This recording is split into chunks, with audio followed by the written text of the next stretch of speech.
लोग कहते हैं मेहनत सब कुछ बदल देती है, पर इतिहास बार बार एक और ही सत्य कहता आया है कि जो विधि में लिखा है वो अपने समय पर फूल बनकर खिलता जरूर है, ना उससे पहले ना उसके बाद। महाभारत में भीम जन्म से ही गदा युद्ध के अद्वितीय योद्धा थे, परंतु वो राजा नहीं बन सके। राज्य मिला उस युधिष्ठिर को जिसने पूरा जीवन संयम में रखा, फिर भी द्रौपदी का अपमान रोक नहीं पाया। क्या ये उनकी क्षमता की कमी थी? नहीं, ये विधि का विधान था। कर्ण सूर्यपुत्र होकर भी श्रापों का बोझ लेकर पैदा हुआ। दुनिया ने उसे सूतपुत्र कहा, जबकि कौशल उसके रक्त में था।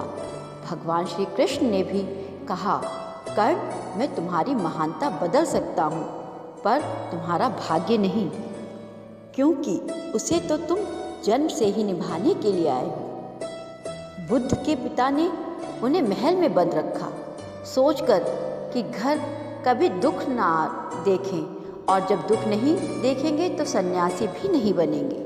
परंतु जब विधि का समय आया तो एक क्षण में उन्होंने सिंहासन छोड़ दिया और दुनिया उन्हें तथागत के नाम से जानती है। ना उन्हें पिता रोक सके ना राज्य, क्योंकि निर्णय ऊपर से था।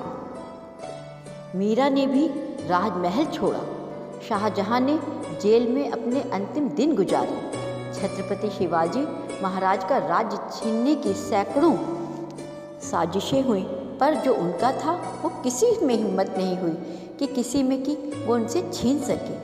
वो भी विधि के संरक्षण में था। और आज भी कोई धन लेकर पैदा होता है, कोई संघर्ष लेकर पैदा होता है, कोई सुंदर देह पाता है तो कोई सेवा का अवसर पाता है। किसी के जीवन में प्रशंसा लिखी है, किसी के जीवन में अपमान। ये संयोग केवल कर्म नहीं, अधिकारी है। यह निर्धारण है मनुष्य का, क्योंकि परिणाम वही लिखता है जो हमारे जन्म से पहले हमारे जीवन की पुस्तक में अंतिम पृष्ठ का अंतिम अक्षर तक भर चुका है।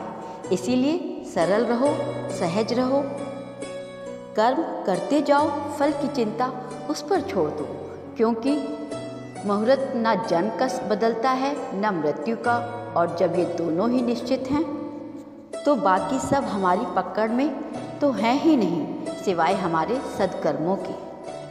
राधे राधे।